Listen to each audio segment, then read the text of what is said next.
Hivi ni viwanja vya kanisa la Injili ya Neema Tanzania tawi la Moshono.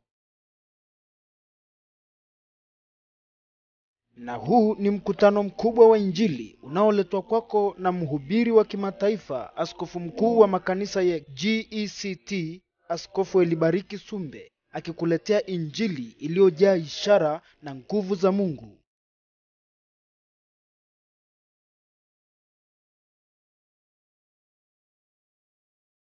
Karibu tujifunze pamoja maneno ya Mungu kutoka kwenye viwanja hivi hapa Moshono Relini.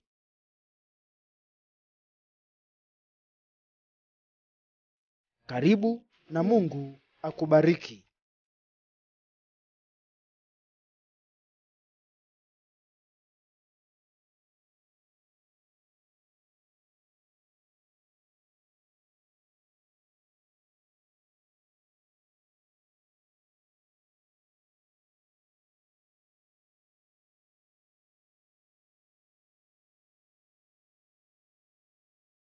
Nichukue nafasi hii tena kumshukuru Mungu ambaye ametuleta kwa pamoja. Amina. Leo ni siku yetu ya ngapi? Leo ni siku yetu ya 3, si ni sawa? Haleluya. Chukua nafasi hii kumshukuru Mungu ambaye ametulinda, na pia nishukuru watumishi wa Mungu, viongozi, wachungaji kutoka parish ya Arusha mjini, ambao tawi hili ni miongoni mwa matawi yanayounda parish ya Arusha mjini. Kwa hiyo nawashukuru sana chini ya kiongozi wao sasa, mtumishi wa Mungu, mchungaji ambaye pia yuko mahali hapa. Kwa hiyo ninaomba kwamba wakati huu sasa tunapokwenda kujifunza neno la Mungu, kwa kuwa neno limekwisha kuombewa, napoanza nataka niseme hivi: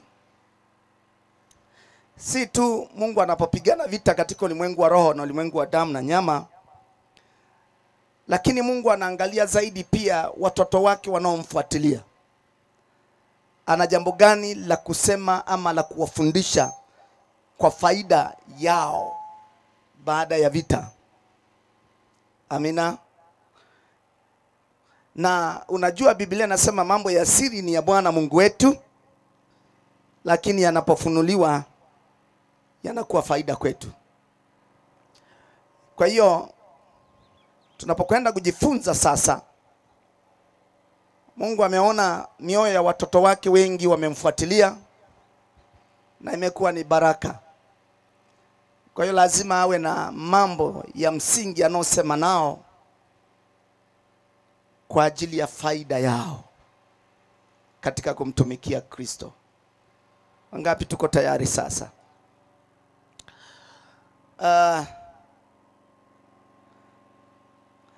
Kiangalia kitabu cha Zaburi sura ya 9. Kitabu cha Zaburi sura ya 9. Na wengi wataweza kujiuliza, mbona tunaanza mapema? Tulisema leo tunaanza mapema kwa sababu leo ni weekend, leo ni Jumamosi.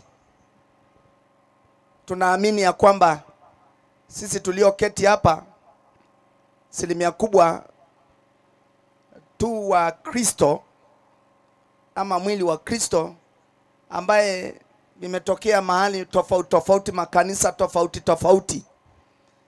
Kwa hiyo tunataka leo tumalize mapema, kisha watu waweze kusafiri kwenda wanakokwenda kwa ajili ya kujiandaa na ibada za kesho. Haleluya. Na baada ya ibada ya kesho tunaamini ya kwamba tutawahi kuja kwa ajili ya kuja kuhitimisha kwa utukufu mkubwa wa Yesu. Kwa hiyo tumeanza mapema kwa sababu hizo ambazo tangia jana tumezisema. Sasa Zaburi sura ya 9.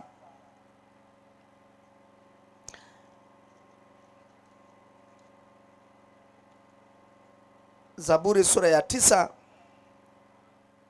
mstari wa kusoma, tasoma mstari wa kwanza. na wa pili na wa tatu na wa nne. Nitamshukuru Bwana kwa moyo wangu wote. Nitayasimulia matendo yako yote ya ajabu. Nitafurahi na kukushangilia wewe. Nitaliimbia jina lako wewe uliye juu.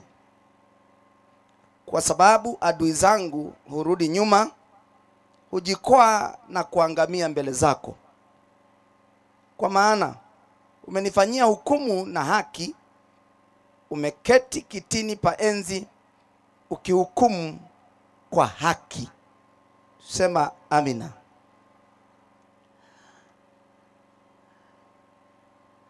Mtunga Zaburi anasema, nitamshukuru Bwana kwa moyo wangu wote. Tayasimulia matendo yako yote ya ajabu. Tataka tujifunze jinsi ya kumshukuru Mungu unapotendewa jambo. Unapotendewa jambo, Mungu huwa moyo wake anataka ashukuriwe, ama watu wamshukuru. Ninapoanza kwa kunena taratibu, lengo tuelewe, na asilimia kubwa watu wengi wanaelewa, lakini leo nitaongelea kwa upana kidogo jinsi Mungu anavyotaka tuelewe. Na nikasema ni kwa sababu Mungu anapochungulia kuwa pamoja nasi, anaona si tu anapotuelekeza vita vimekaaje na akavishughulikia na anga likakaa vizuri na mioyo ya watu ikakaa vizuri, maana anaifanya ikae vizuri ni Mungu mwenyewe. Lakini baada ya hapo, Mungu anaangalia watoto wake, kanisa lake, viungo vyake katika mwili wa Kristo. Anapoona hawaachi hivyo hivyo, anaanza kuwafundisha, ama kwa furaha anaanza kuonyesha yeye Mungu moyo wake huo unapendaje, ili baraka, heshima iwe juu ya watoto wake. Kama unanielewa nipungie kama mkono kako. Hivyo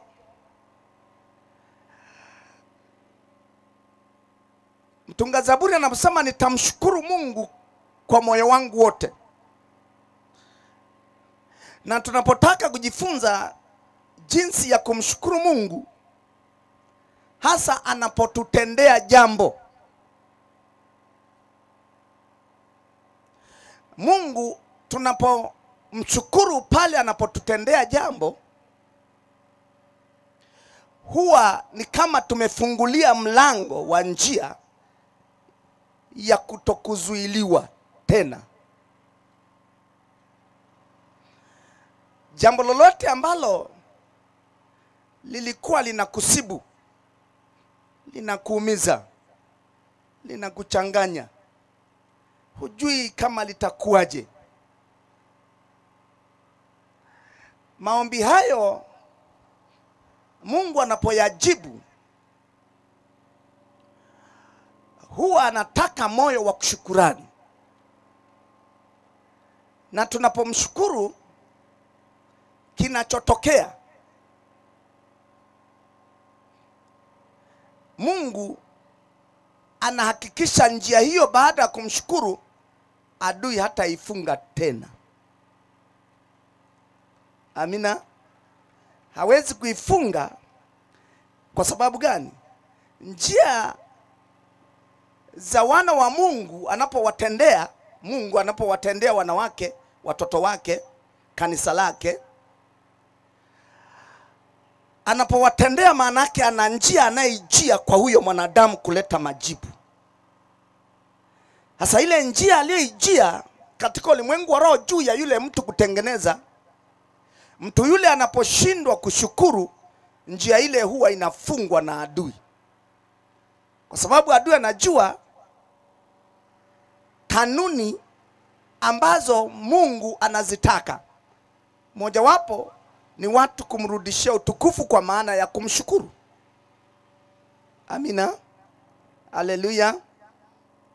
Sasa hiyo ni njia ya kwanza ambayo iko wazi na tumefundishwa na wengine tunaelewa.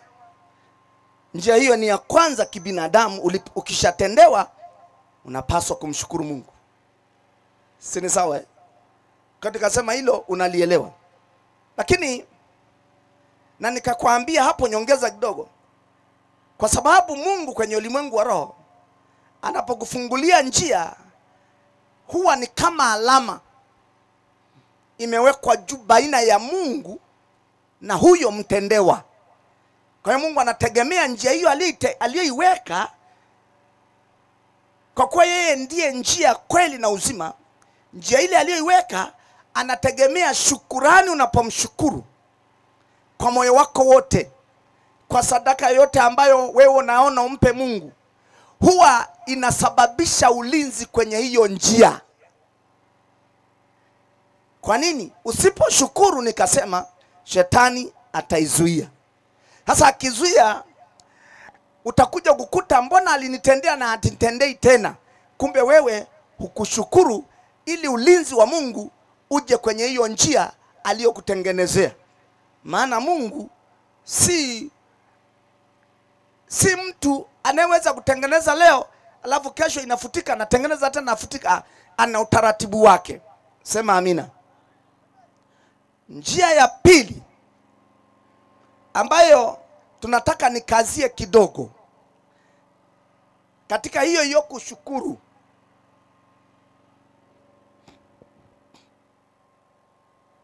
njia hii mara nyingi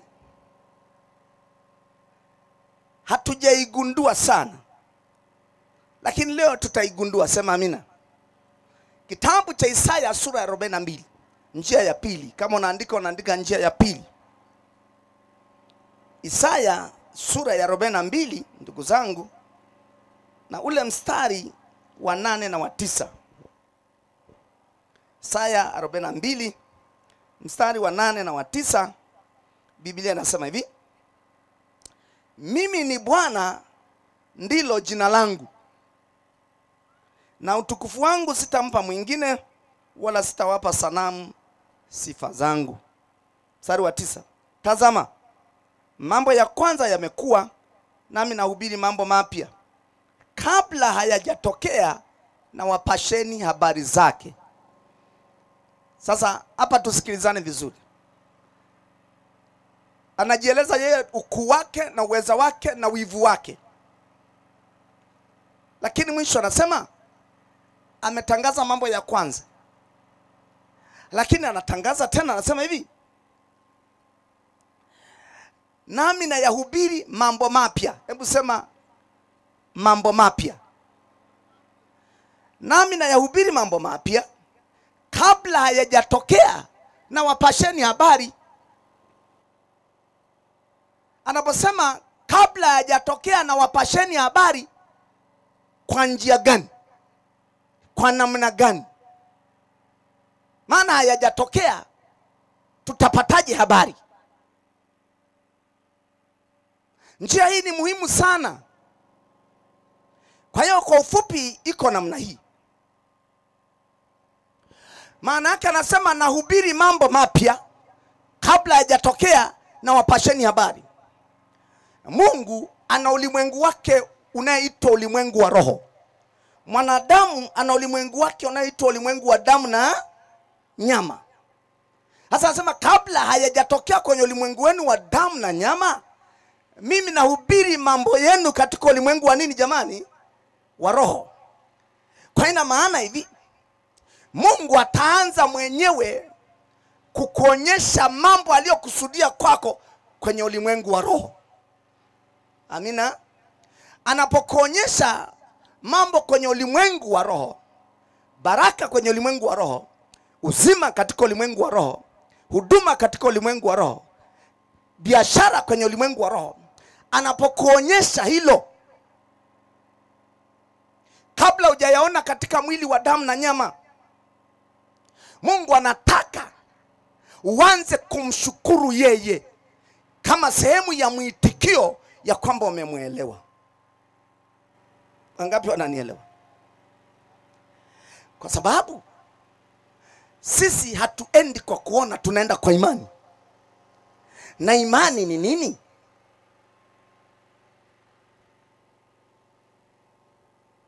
Sibia sema hatuendi kwa kuona, tunaenda kwa imani. Anasema hatuendi kwa kuona, manake kwa macho ya damu na nyama, lakini imani huwa inaona. Amina. Kwa hiyo Mungu anataka tuanze kumshukuru na kuwekea ulinzi kwa shukurani, kwa njia ya kuitikia.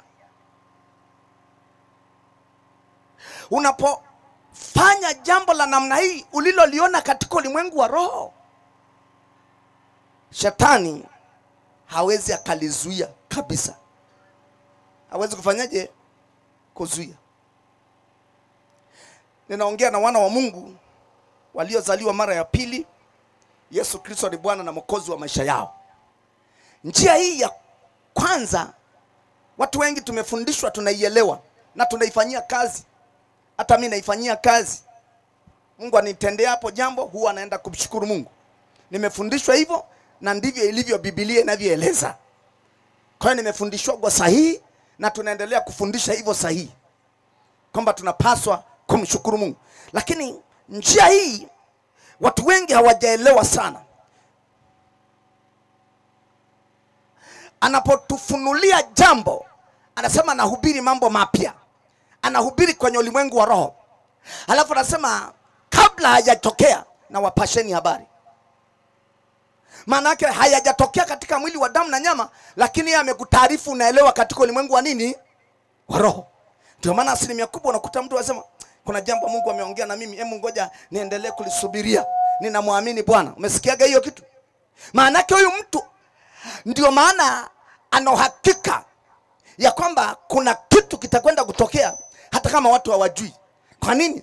Sasa ameingia kwenye ule mstari wa Ibrania 11:1 anasema imani ni kuwa na hakika ya mambo yatarajiwayo. Kwa hiyo ina maana kabla hayajatokea kwenye mwili, mtu huyu ana imani na kitu ambacho Mungu amekipanga kwenye ulimwengu wa roho. Anajua kinakuja hata kama watu hawakioni, yeye amekiona kwenye ulimwengu wa roho. Mungu amewapasha habari. Sasa unapoona kitu cha namna hii, ili kitokea haraka na kisifungwe na adui, unapaswa kumshukuru Mungu. Haleluya. Unapaswa kufanyaje? Wewe usianze kusema sasa itakuwaje, tokeaje. We maadamu umejua ulimwengu wa roho umejifunua kwako, ukaelewa ni Mungu amekupa ile vision, amekupa ile maono, amekupa ile ndoto, amekupa ile agizo. Nataka nikwambie hivi, anza kumshukuru Mungu. Unapomshukuru Mungu, kwa nini namshukuru Mungu? Anapata ufahamu, unajua mwanadamu huyu amenielewa. Alimwambia nabii Yeremia katika kitabu cha Yeremia sura ya 1, anamwambia Yeremia, Yeremia unaona nini? Yeremia akasema, mimi nachoona hapa naona ufito wa mlozi. Kwa hiyo kabla hajaambiwa ameona nini, Yeremia alishaona. Ndio maana anaulizwa ili apate hakika kwamba hivi nilichomuonyesha ana uhakika amekiona huyu mwanadamu, ama ameona miti kama watu kama miti. Aliposema nimeona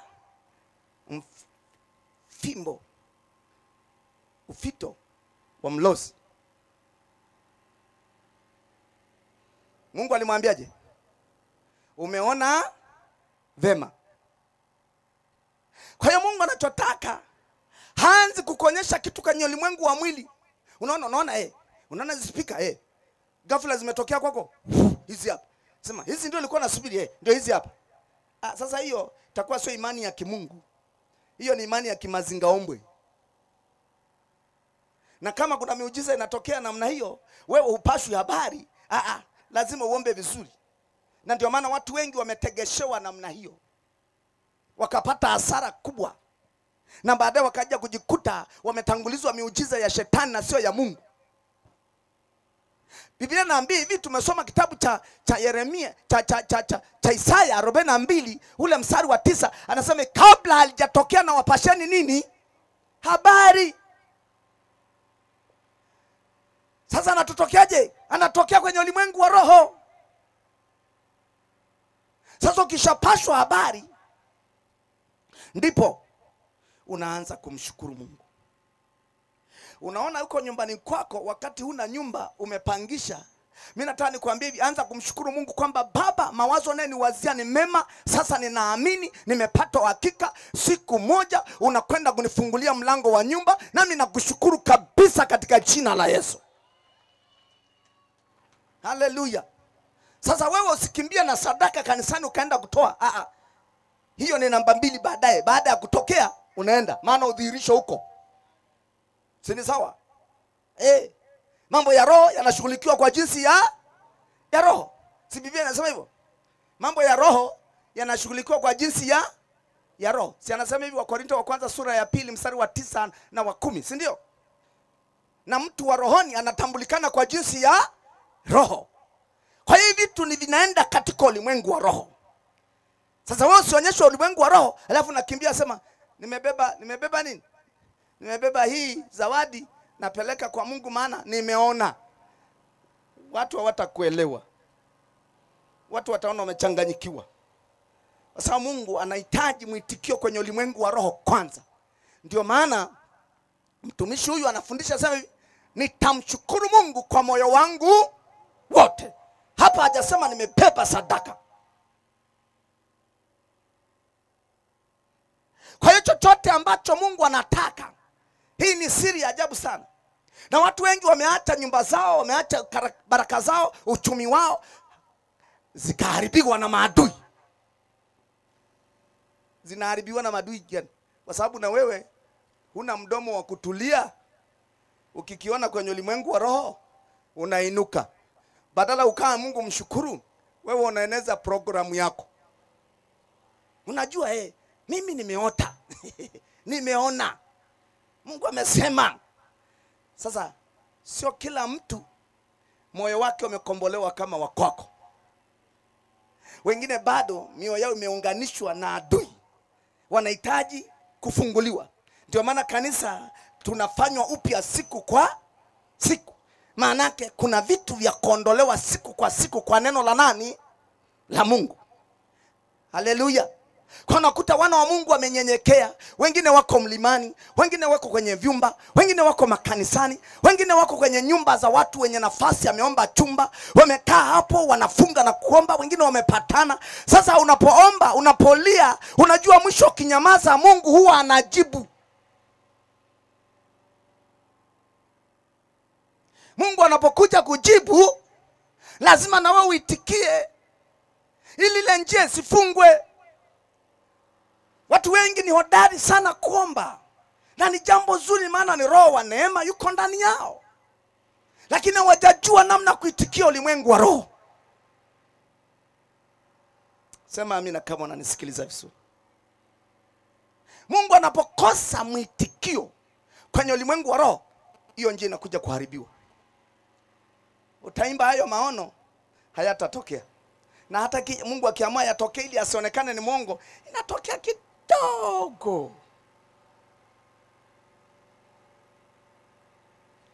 Shetani kama simba angurumaye tafuta apate mtu apate kummeza. Unafikiri anatafutaje ili apate kummeza mtu? Shetani anaenda kwa wana wa Mungu. Anamwambia eti Eva, mke wa Adamu, eti Mungu amesemaje? Si alisema? Yeye hakujua Mungu amesemaje, lakini anataka kujua Mungu amesemaje. Na alipojua ukweli Mungu amesemaje, walifungwa. Wakapishanishwa na Mungu. Wangapi wananielewa? Kwa hiyo na wewe unajua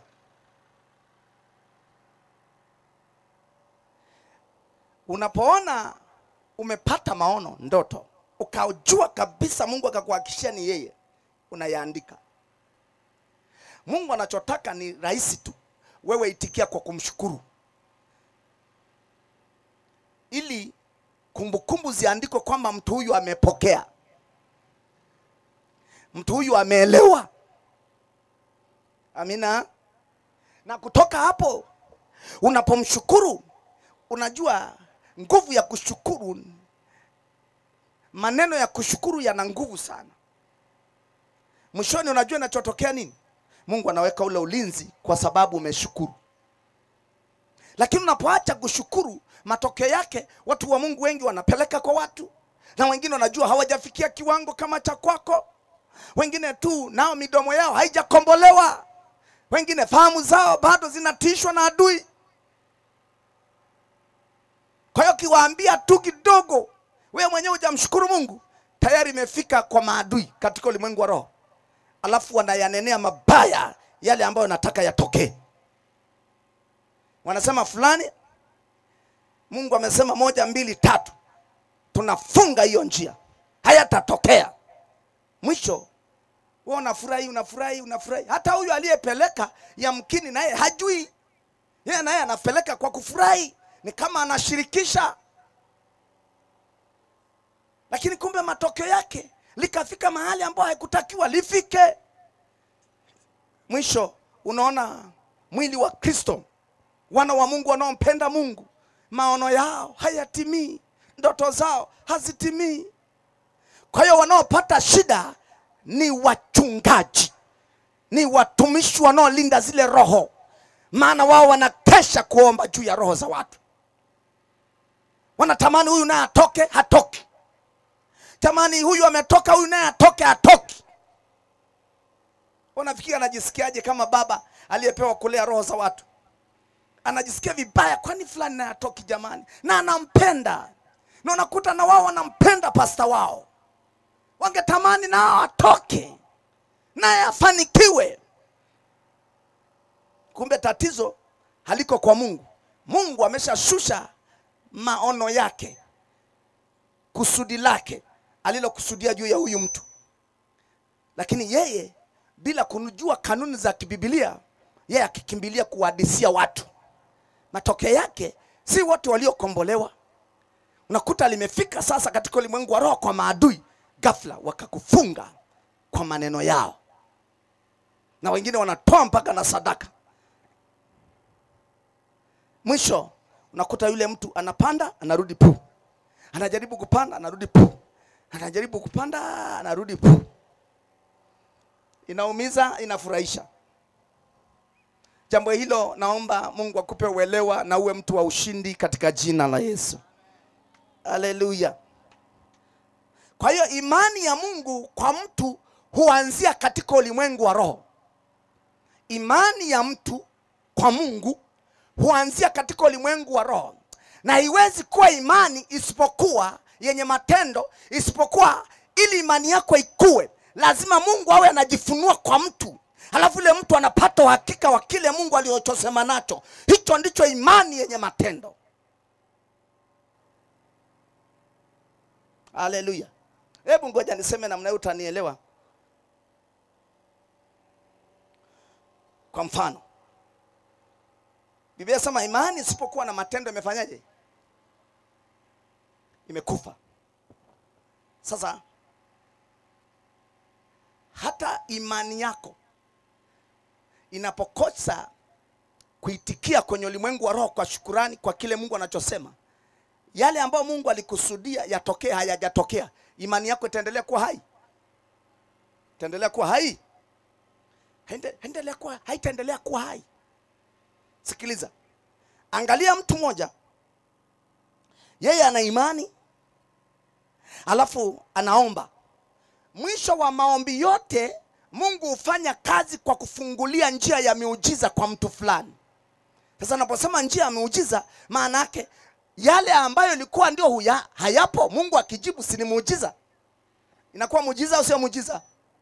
Kama ulikuwa umeomba Mungu akufungulie kodi ya jengo, kodi ya biashara la jengo, kodi akupe. Sasa ukaomba wakati ulikuwa huna, Mungu akafanya njia kwa sababu ya maombi yako, kwa sababu ya maombi yenu, kwa sababu ya maombi ya kanisa, halafu Mungu akafanya huo mlango. Ni muujiza, sio muujiza? Ni muujiza.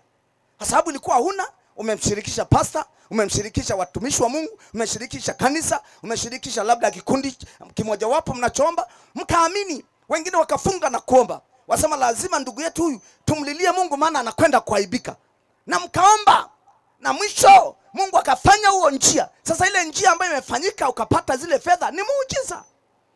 Haleluya. Maana kabla ya muujiza kulikuwa hakuna muujiza, kulikuwa hakuna majibu. Haleluya. Sasa wewe jaribu kufikiri. Mmoja ameomba, halafu Mungu akaamua kujifunua kwa maono, akamshukuru Mungu, akaamini kwamba anaenda kutokea. Baada ya muda, kwa kuwa amemshukuru Mungu, yakatokea. Halafu mwingine ameomba kwa imani tu, hakuna kitu alichokiona kwenye ulimwengu wa roho, ama Mungu hajaweka kitu cha kusukuma huku ndani. Maana Mungu ana njia nyingi za kusema na moyo wa mwanadamu. Sengine atasukuma huku ndani. Baada ya maombi unapata uhakika, kitu kinakupa uhakika kwamba Mungu amesikia, Mungu anaenda kushughulika na hili. Si ni sawa jamani? Kwa hiyo wengine hawapati uhakika namna hii. Wengine wanapata uhakika kwa maono, kwa ndoto, kwa neno. Mungu anajifunua na kupa neno kwenye Biblia, halafu unalisoma, unalishika, unajua kabisa Mungu amesema na moyo wangu kwa hili. Unajua wote kwa namna moja nyingine wamelisikia neno la Mungu, lakini baada ya muda unaona yule mwa kwanza ambaye yamkini moyo ulisukuma, ama huyu moyo wake ulipewa neno la Mungu, baada ya muda moja wapo akajibiwa. Anapojibiwa yule mwingine akaendelea kutokujibiwa, ijapokuwa alipata naye message kutoka Mungu. Nani ambaye imani yake itaendelea kukua hao wakati ya wawili? Ni yule aliyepokea, si ndio? Kwa maana Biblia inasema imani isipokuwa na matendo imekufa. Maana yake maombi yetu tunapoomba, kama Mungu hajibu, itafika saa moyo wako utakolapse, utazimia, utakata tamaa, hata kama Yesu ni Mwokozi. Wangapi wananielewa? Sasa vitu hivi tunapojifunza na kujizoesha vikusaidie. Sio tu mradi na muamini Mungu, na muamini Mungu. Watu wanaamini, mtu anaweza kaamini akawa anaumwa. Anaaminishwa, anaamini anaumwa. Anazidiwa. Mwisho wa siku huyo mtu atakata tamaa, atataka afe. Kwa nini? Sababu amemngojea Mungu ile imani ya kupokea mpaka ikafa. Lakini mwingine hapa anaamini, ama amesukumwa ndani yake baada ya maombi, ama amesukumwa na neno la Mungu akalisoma, lakini baada ya muda unaona linatokea. Likitokea unajua ni kama ameinuliwa kutoka sehemu moja kwenda nyingine. Ngoja tusome hawa watu. Kitabu cha Yohana sura ya pili, kitabu cha Yohana, unaweza ukaona kuna vitu ambavyo Mungu anaviwekaga ndani ya mioyo ya watu. Wote mnaweza mkaanza pamoja kama washirika, kama watumishi, lakini wengine kama wanajibiwa, wengine hawajibiwi. Kuna namna ambaye baada ya muda mnaanza kuachana. Unakuta huyu kiwango chake cha imani kiko juu zaidi kuliko hata huyu. Kwa nini? Mbona alikuwa level moja? Mbona wote mlipewa mbegu moja? Mbona wote Kristo ni moja? Haleluya. Sasa sura ya pili tunakuta watu fulani ambao tunaona imani yao inaenda kuinuliwa hata kama naye ilikuwa ina imani. Yohana sura ya pili mstari wa kwanza mpaka wa 11. Sura ya pili mstari wa kwanza mpaka wa 11. Yohana sura ya pili, Biblia inasema na siku ya tatu palikuwa na harusi huko Kana, mji wa Galilaya. Naye mama yake Yesu alikuwa hapo. Yesu naye alikuwa amealikwa harusini pamoja na wanafunzi wake. Hata divai ilipowatindikia, mamaye Yesu akamwambia, hawana divai. Yesu akamwambia, mama, tuna nini mimi na wewe? Saa yangu haijawadia. Mamaye akawaambia watumishi, lolote atakalowaambia fanyeni. Basi kulikuwako huko mabalasi 6 ya mawe, nayo yamewekwa huko kwa desturi ya Wayahudi ya kutawadha. kila moja lapata kadri ya nzio 2-3. Yesu akawaambia, jalizeni mabalasi maji, nao wakajaliza hata juu. Akawaambia, sasa tekeni mpelekee mkuu wa meza. Wakapeleka. Naye mkuu wa meza alipoyaonja yale maji yaliyopata kuwa divai, wala asijue ilikotoka, lakini watumishi walijua, wale walioyateka yale maji. Yule mkuu wa meza alimuita bwana harusi, akamwambia, kila mtu kwanza huandaa divai iliyo njema, hata watu wakisha kunywa sana ndipo huleta iliyo dhaifu. Wewe umeiweka divai iliyo njema hata sasa. Angalia mstari wa 11, jambo ambalo la kushangaza kidogo. Mwanzo huo wa ishara Yesu aliufanya huko Kana ya Galilaya, akaudhihirisha utukufu wake, nao wanafunzi wake wakamwamini. Tukianzia na mstari wa 11, ina maana likuwa hawamwamini. Haleluya. Wanafunzi wa Yesu ilikuwa hawamwamini? Si ilikuwa wanamwamini? Kama ilikuwa hawamwamini, walikuwaje kuwa ni wanafunzi? Na ilikuwaje wakaondoka kwenda wamealikwa harusini? Maana mstari wa kwanza anaeleza tazama, siku ya 3 palikuwa na harusi huko Kana, mji wa Galilaya, naye mama yake Yesu alikuwa. Mstari wa 2 unaonyesha Yesu naye alikuwa amealikwa harusini pamoja na wanafunzi wake. Wanafunzi wake maana yake wamemwamini kama Bwana na Mwokozi wa maisha yao. Yesu ni kimbilio lao, ni mponyaji wao, ni kiongozi wao. Si ni sawa jamani? Lakini walipofika harusini, kuna kitu kikasababisha yatokee mambo fulani. La kwanza, divai ikawatindikia, maana yake ikawaishia. Kabla watu wako wengi harusini, kwa hiyo mambo yakaanza kutaka kuleta mapungufu yakawepo, kwa hiyo mambo hayaendi vizuri. Sasa mama yake Yesu akasema, maana watu waliona huyu kakuwa amemzaa Mwokozi, basi ana neema ya pekee. Na upande mwingine pia wanamuomba mama, kwa sababu waliona katika kundi lile nani wa heshima zaidi. Kwa walijua mtu mzima mwenye heshima hapa ni mama huyu. Si ni sawa jamani? Lakini baadaye divai ilipowatindikia, wakaongea pale na mama yake Yesu kwamba divai imewatindikia kule. Na yeye alijua, mama yake Yesu alijua kwamba mwanangu anafanya miujiza. Basi. Lakini wakajibishana, mama tuna nini na wewe? Saa yangu haijafika. Miujiza ipo ndio, lakini saa yangu haijafanyaje? Haijafika. Lakini mwisho tunaona mama yake Yesu akawakazia watumishi wale macho, akawaambia hivi, muangalieni huyu, sio mimi. Lolote atakalowaambia fanyeni. Kwa ina maana kutoka hapo macho ya watu wote wakawa wanamwangalia nani? Yesu. Akigeuka huku wanamwangalia. Anafanya hivi kuangalia, anakuta anawaangalia. Wakitupia jiwe, ambia Bwana tumeambiwa tu kuangalia huko. Divai imeisha mzee. Mwisho akawaambia hivi, kajalizeni mabalasi maji. Kwa kuwa walipewa onyo na mama yake Yesu, maana akawaambia usiulize swali lingine, fanya haraka wewe. Wakakimbia wakajaliza yale mabalasi, yale mapipa maji wakayajaza. Ni kama wamerudi kumwambia tayari.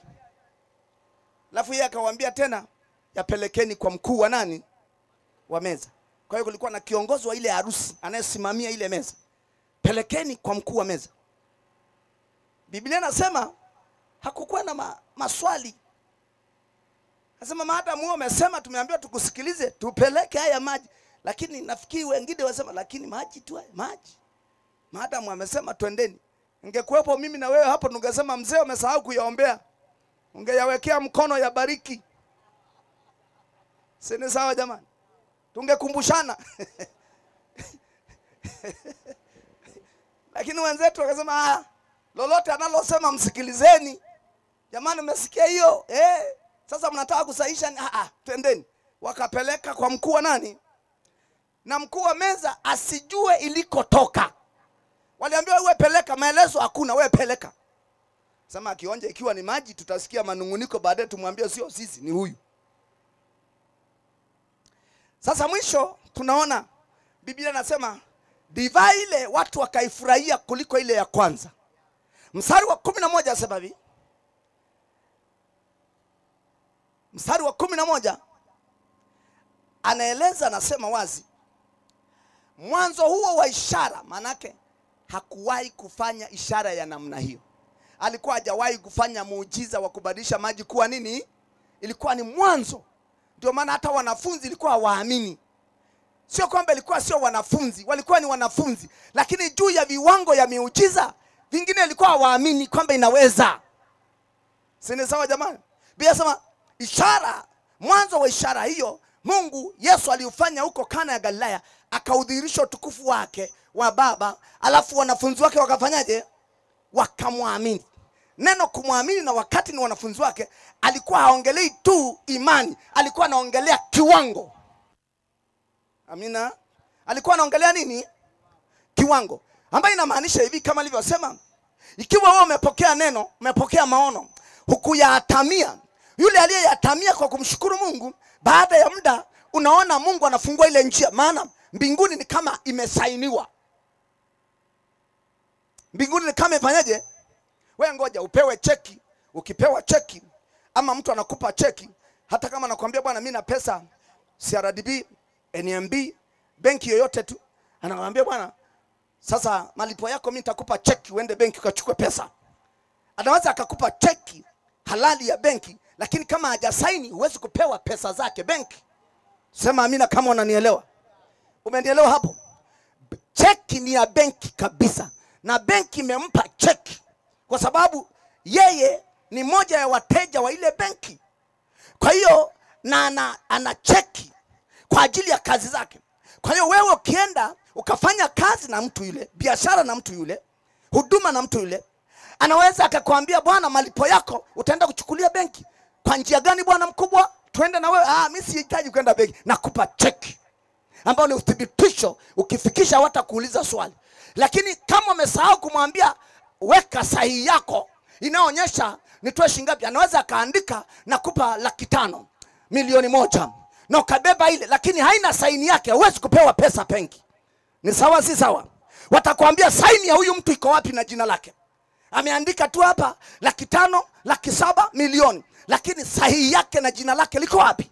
Sasa ndivyo ilivyo katika ulimwengu wa roho. Mungu anapokupa maono, ndoto, neno lake, akakusukuma ndani ya moyo wako na ukajua ni Mungu, baada yale maombi uliokuwa naomba, yale maombi uliokuwa naomboleza pamoja na wenzako ama peke yako ama na kanisa ama na watumishi umeombewa, halafu kisha ukapewa hakika mbinguni, kama hujayaitikia kwa kusema Baba nakushukuru, ninakuamini, maana umesema kabla hajatokea unanipasha habari, ina maana sasa umenipasha habari ya kwamba unalishughulikia, liko kwenye pairo ya kwako. Kwa sababu hiyo Baba, naweka saini ya kukushukuru na kuinua, nimepokea kwa utukufu wako, na ninajua ninaenda kutokea katika mwili wa damu na nyama, ndipo nikushukuru. Lakini sasa nakushukuru kwa moyo wangu wote. Usipofanya kitu cha namna hiyo, usipofanya kitu cha namna hiyo, baada ya muda cheki yako haitatolewa, haitadhihirishwa kwenye mwili. Kwa nini sidhihirishwe kwenye mwili Sumbe? Kwa sababu mbingu inashangaa, inasema tumempa cheki, lakini ameshindwa kusaini.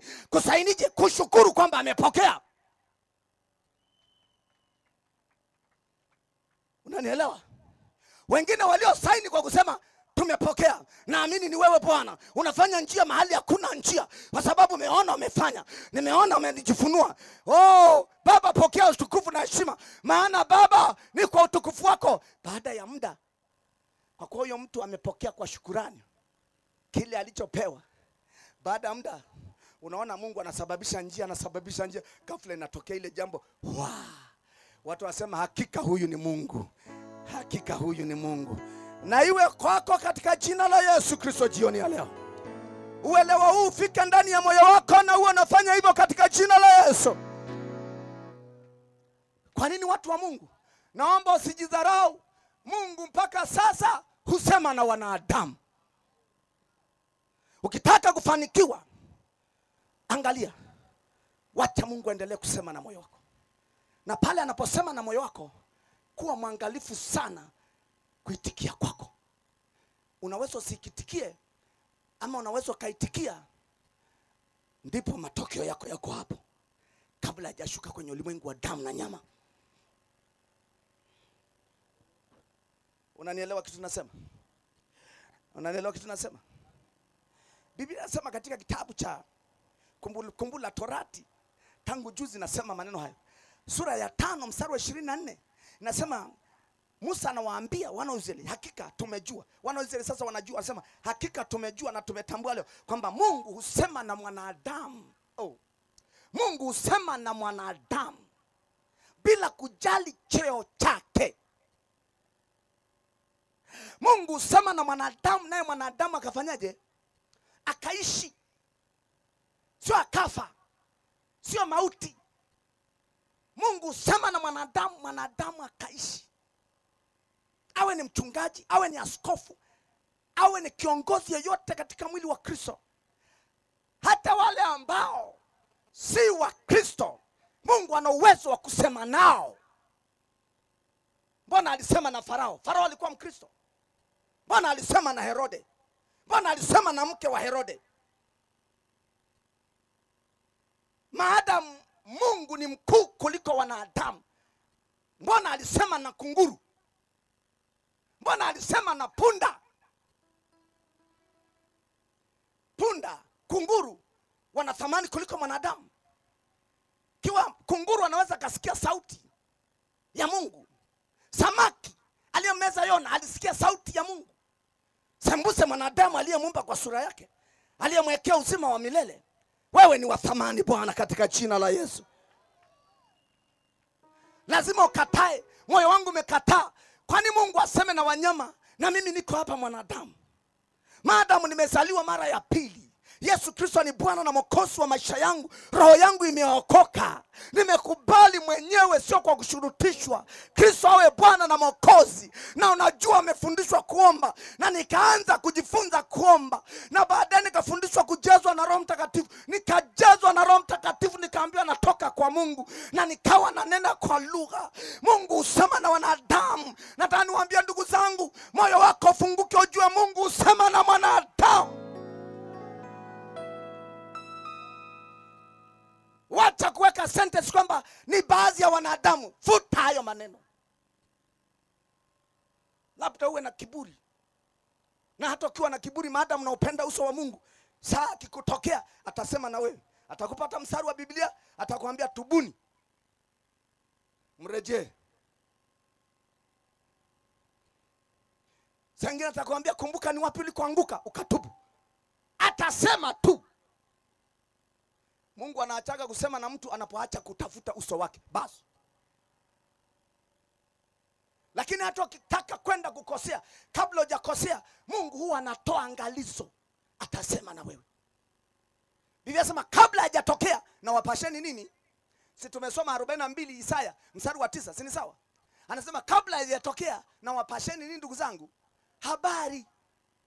Kwa hiyo hata kama ni mabaya yanakuja, yuko tayari kukupasha. Mema yanakuja, yuko tayari kukupasha. Lakini tunapojifunza jinsi ya kumshukuru Mungu, kupokea katika ulimwengu wa roho, ni lazima umshukuru Bwana. Haleluya. Wangapi wamenielewa?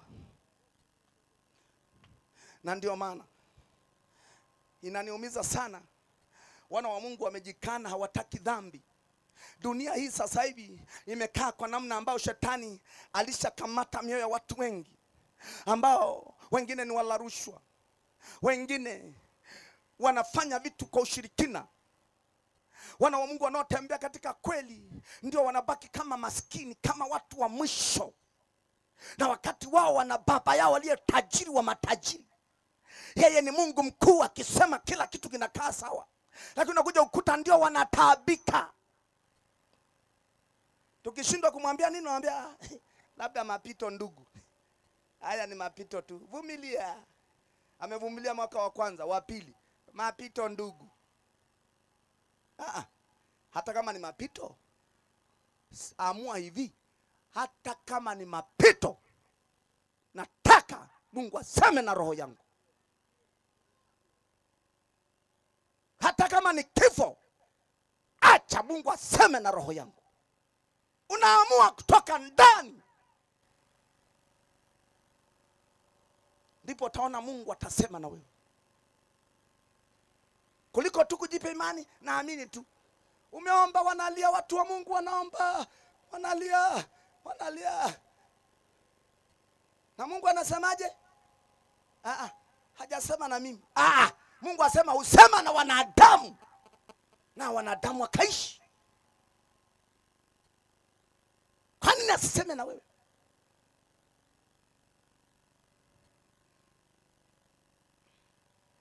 Kwa sababu wakati mwingine tumekokotwa tu kama mitumba. Naambia wewe chukua lolote tu, mandadi imepigwa dawa, huwezi kupata ugonjwa. Sawa, lakini ifike mahali mwana wa Mungu, kama unampenda Yesu, usikokote tu. Uwe kijijini, uwe mjini, uwe mfanyabiashara, uwe mkulima, uwe nyumbani, uwe nani, uwe shuleni. Amua kama Yesu ni mwokozi wa maisha yako, mpe nafasi. Mwambie Bwana, wewe usema na mwanadamu, naye mwanadamu akaishi. Wacha Mungu aseme. Na atakaposema lolote analosema, uzuri wa Mungu, anamuelewa mwanadamu kila namna. Anajua uzito wako wa kuelewa, anajua wepesi wa moyo wako kutambua, anajua kwa sababu yeye amekuumba. Kwa hiyo namwambia sema kwa lugha iliyo nyepesi, na kile atakachosema nataka niwaambie ili muone miujiza iliyo haraka, iliyo mepesi. Mungu akisema, wewe piga magoti maadamu umeelewa. Kama hujaelewa, endelea kumuuliza maswali. Mwambie hapa sijaelewa. Akinyamaza, wewe endelea na hiyo. Jioni endelea na hiyo, kesho endelea. Atabadilisha, atakwambia mpaka utaelewa. Ukishaelewa, piga magoti, mshukuru yeye, maana umepokea kwenye ulimwengu wa roho. Saa hiyo umesha saini. Ukisha saini, mbingu inasema tayari amekubali, tushushe huu muujiza. Lakini wewe unapewa maono na Mungu, unapewa maonyo na Mungu, hauitikii. Sasa watu wanajua, watu wanajua pande moja. Sema wanajua pande moja. Ngoja nikuonyeshe. Kanisa linajua pande moja. Upande ule uliosisitiza hawajui. Upande moja ni huu. Ukilala usiku unaota ndoto, unakanyagwa na majinamizi. Unataka kusema kwa jina la Yesu, umekabwa na majinamizi.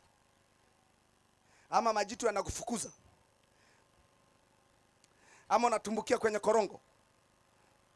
Ukiamka kwenye hiyo ndoto, hiyo mnajuaga unafanya nini. Huwa mnafanyaje? Huwa mnafanyaje kwa kanisa la Yesu?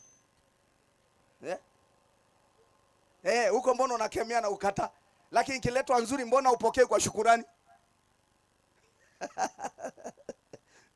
Kwenye vita vya kiroho kule kila mtu anaelewa. Hata yule ambao anasema huyu ni wa dini tu, ambao watu wengi wanatafsiri huyu ni wa dini, naye huko ni muelewa. Akiamka huko anafukuzwa na kichaa, amegongwa na nyoka, amefukuzwa na madume, amepita porini, haoni njia. Akiamka anaambia shetani, achia njia yangu na kukataa. Huko tunajua. Lakini Mungu akijifunua na kuambia, mwanangu, nataka nikubariki kwa kitu hichi, nataka kubariki na huduma hii, nataka kubariki kwa biashara hii, utaenda ng'ambo, utafanya hivi. Ukiamka unazangaa, mimi kweli Mungu? Mimi kweli mtu huyu kweli? Mungu ambia una balaa buluni. Wewe si ni mtu nataka wewe nikubadilishe.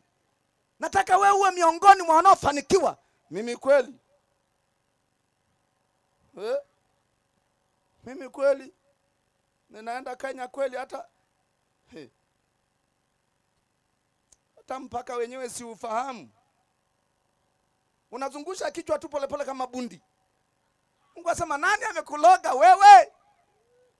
Wewe sikubali alafu mimi nifanye njia.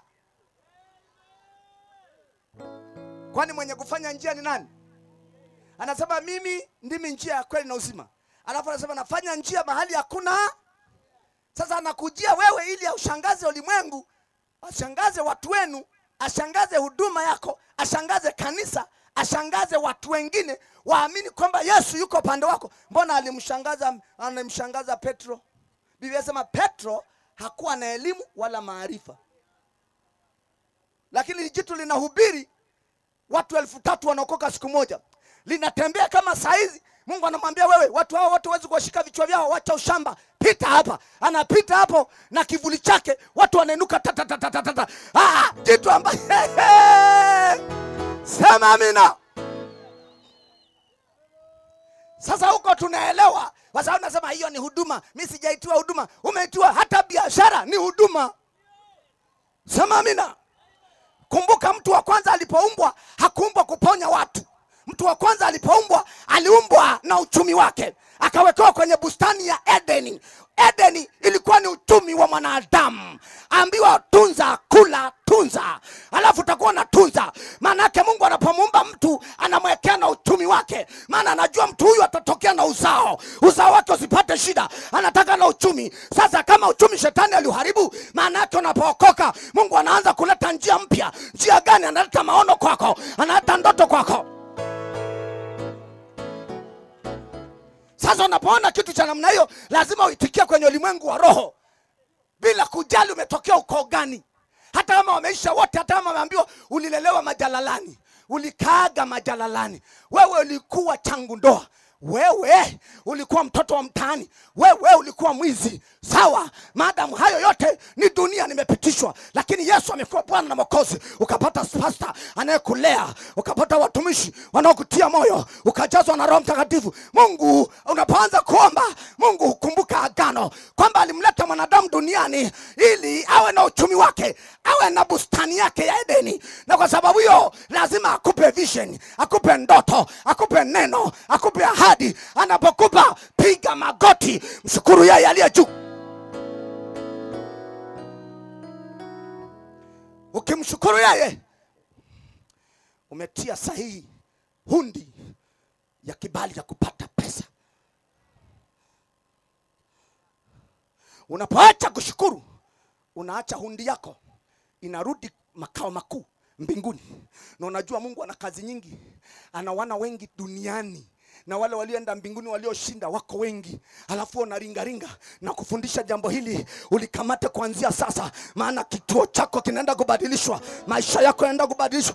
Kabla hujaona mauti, lazima ustawi we juu. Mtu asikudanganye bwana. Mbingu inachotaka ni unyenyekevu. Mbingu haitaki kiburi. Mungu anataka watu wanyenyekevu, ambao wataonekana kama washamba, watu ambao vita vyao wanapigana kwenye magoti. Vita vyao wapigani kwa mdomo, wanapigana kwa magoti, kwa maombi. Wakitoka huko ni very polite man, ni very polite woman. Wanakokwenda hakuna mtu atakayeweza wagusa. Kwa nini? Wao wanashinda katika kushinda. Biblia inasema wanashinda zaidi ya kushinda, kwa sababu Mungu yuko pande wetu Bwana. Sasa shida yako wewe ukitokezea kwa watu, unapelea nini? Unatokezea kwa watu, unapelea nini? Unapelea nini? Tumepewa kuwaheshimu watu, tumepewa kuwapenda watu. Lakini napofika Mungu anapotaka maisha yako yabadilike, atasema na wewe binafsi. Nzuri, hakuna kanisa lisiloweza kufundisha. Kila kanisa huwa linafundisha watoto wake kuomba. Ni sawa, si sawa? Kabisa. Tafuta kanisa lolote chini ya jua, hata na lile ambao unasema mimi silijuagi vizuri, kanisa lolote linafundishaga watu wa Mungu kuomba. Kwa nini Sumbe? Kwa sababu hao viongozi wamepewa Biblia, na Biblia ndio kiongozi wao. Sasa kama tumefundishwa kuomba, unashindwa kuomba. Unakuta asilimia kubwa watu wanajua kuomba, na wanapojua kuomba wanasahau aombaye hupewa. Sema aombaye hupewa. Sasa unapopewa inategemea, ukipewa mwitikio wako nakaje. Kupewa sio shida. Nimekuambia unapewa kwanza katika ulimwengu wa nini? Wa roho. Unapewa majibu yako. Kama ulikuwa unaona vichaa wanakuchinja, wanakufa, wanakuonea, unapozidi kuomba, alafu roho yako inakuongoza jinsi ya kuomba, inafika mahali saa hiyo unakutana na jeshi la watu, unakujua upango umeutoa wapi, unawachinja katika ulimwengu wa roho, unawakatakata. Halafu unasimama huko kwenye ulimwengu unasema aise, ukiamka unatabasamu, unacheka cheka, unasema aise nimewashughulikia. Unaogopa kuambia hata watu nimewachinja watu. Manake Mungu analeta kwa sura ya mafumbo ili ujue roho zilizokuwa zinakusumbua umezimaliza. Wewe ni mshindi Bwana. Sema amina. Sasa kama umepewa mshindi, unapelea kwa watu kwa nini? Tembea ukiwa jasiri.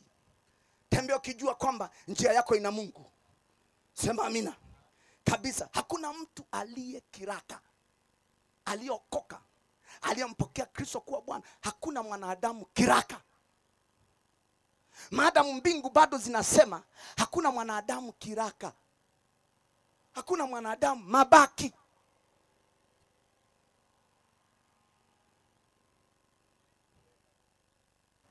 Mungu ni wa ajabu sana. Hata ukisoma Biblia yako unaweza ukatambua vitu vingi vya ajabu sana. Ukianzia Musa na akina Haruni. Musa alijiona yeye sio kitu hata mbele ya kaka yake. Anamsifu kaka yake mbele za Mungu, anasema yeye ni msemaji mzuri. Lakini yeye hawezi kuwa kiongozi. Kwa nini Musa na mimi nimeuchagua? Mimi ni kigugumizi. Mimi sio msemaji. Ni kuonyeshe Mungu kama umekosea, yuko mtu mmoja brother yangu anaitwa Haruni. Mungu anambia mimi nilikuwa simuoni. Kwa hiyo yeye alijifanya ni kiraka. Hafai kubeba mambo ya Mungu. Kama wengine ambao asema mimi Mungu atasema na mimi kweli. Akasema na nani? Mwambie mwenzako Mungu akupe neema usikie kutoka kwake.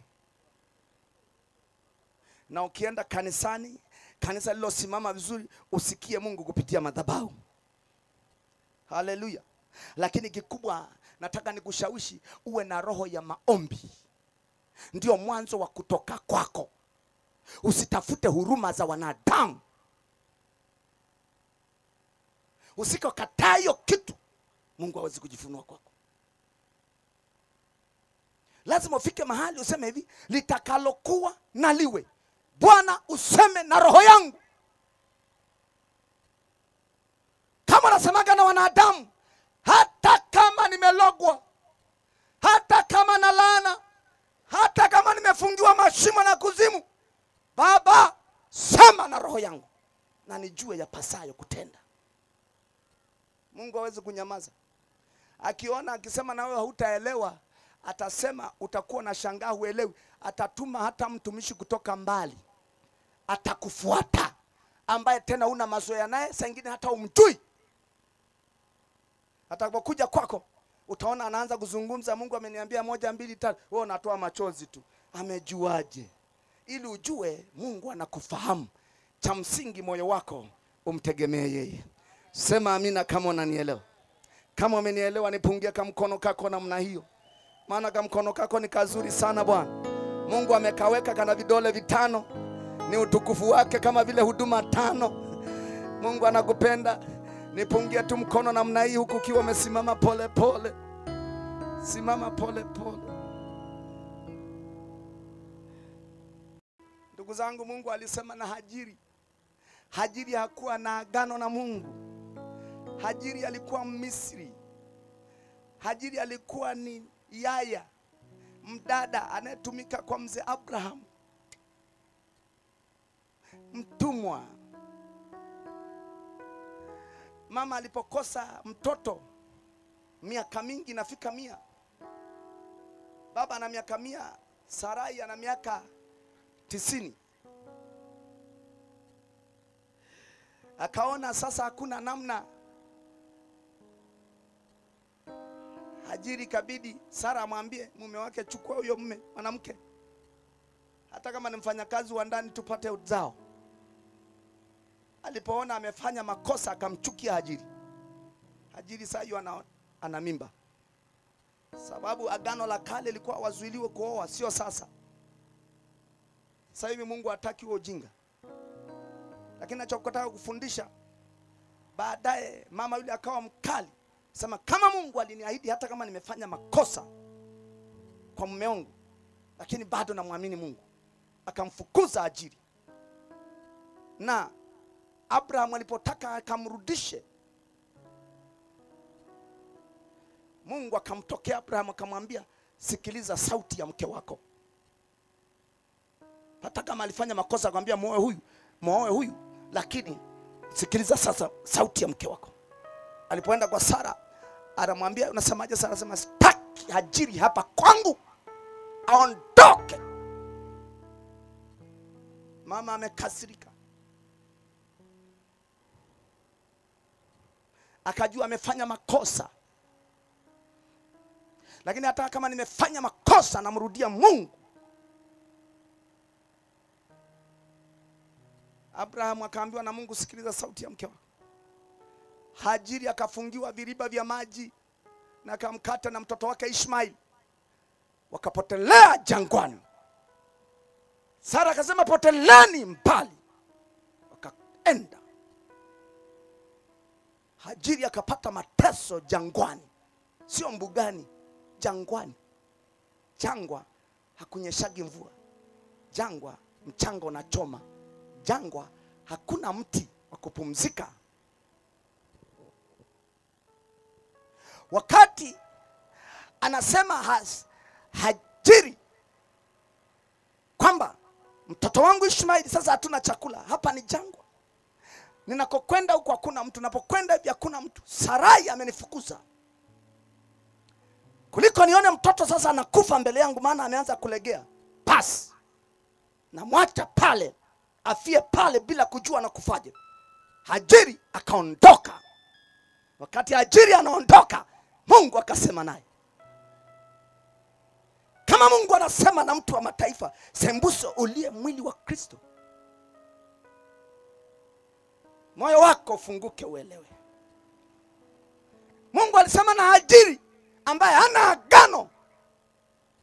Sembuse wewe uliyenunuliwa kwa damu ya Yesu. Wakati mwingine maandiko tuliyofundishwa yameharibu nafsi zetu.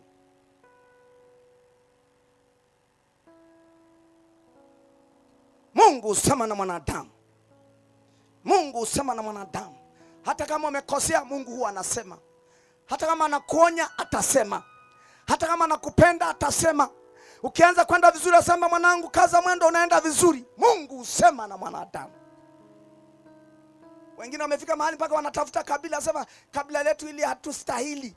Wewe, ningekuwa alistahili lisingeletwa chini ya mbingu na Mungu. Wengine wanasema dini yetu haistahili. Kama haistahili, Mungu asingeiruhusu kwenye jamii.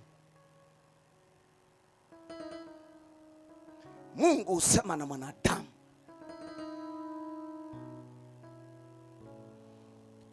Nataka Mungu niwaombee neema ya Mungu, na kile anachosema iwe kama umepokea hundi kutoka mbinguni. Wewe unachotakiwa usaini kwamba Baba, nimetambua ni kweli, neno lako ni amina, ahadi yako ni kweli Bwana. Saini kwa kushukuru. Na baadaye kitokezea katika mwili wa damu na nyama, hiyo njia kafunguka, ndipo utakwenda madhabahuni pa watumishi wa Mungu na kusema, hakika nilimuomba Mungu na Mungu amefungua hii njia. Leo hii na mimi nina kazi, leo hii na mimi nina utumishi, leo na mimi nina kitu hichi, leo na mimi nina biashara hii. Mungu anatukuzwa, natoa na sadaka ya shukrani. Hiyo itakuwa ni mamba mbili baada ya kuelewa mwitikio katika ulimwengu wa roho. Na Mungu akubariki kwa kuelewa. Amen. Yeah. Yes. Nisiki. Yeah. Mwokozi wangu,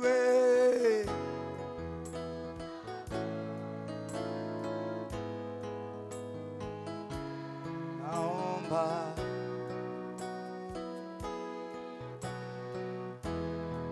kiti cha enzi Bwana, kiti chako cha hema, mimi na kitazama, magoti yangu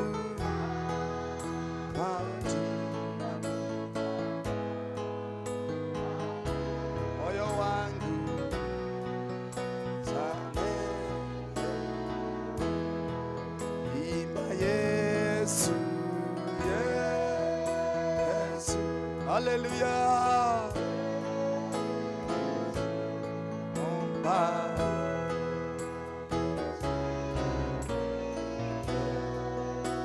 Mwokozi wangu na Mwokozi. Naomba. Kanisa imba Yesu. Yesu. Yesu. Yesu. Mwokozi.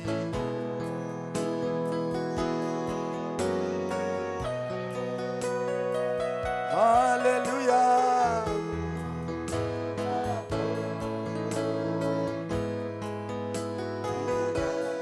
Bwana.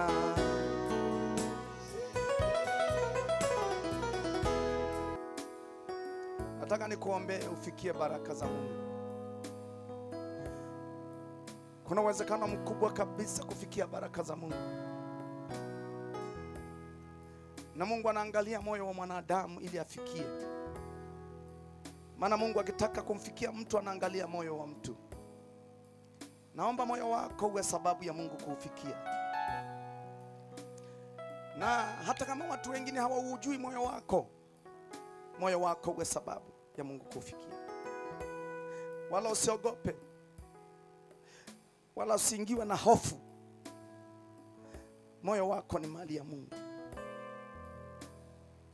Kama vita vilikuwepo yatosha, Bwana amepigana vita upande wako. Jua hilo. Ndio maana leo uko salama. Nataka nikuombee baraka za Mungu. Mungu hubariki wanadamu. Na Mungu akisema ndio, hakuna atakayesema hapana. Nimemwona Mungu ndugu zangu maisha yangu.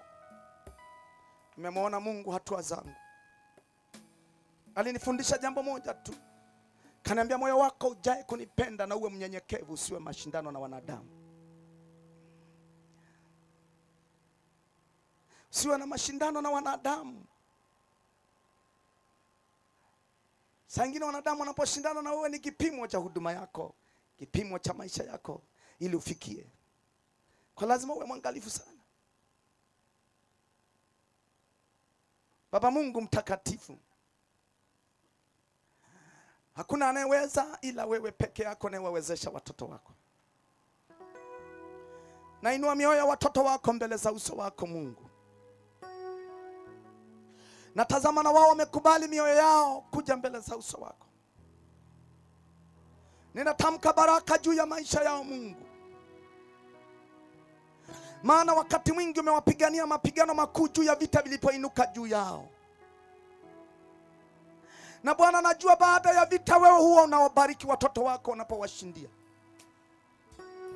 Nami naomba Bwana kila aliyekanyaga kwenye uwanja huu ambao wamejitukuza baada ya kufanya vita katika ulimwengu wa roho, wameacha majukumu yao, wametoka walikotoka Bwana, wakaja wakukusikiliza wewe, na wamesema na roho zao.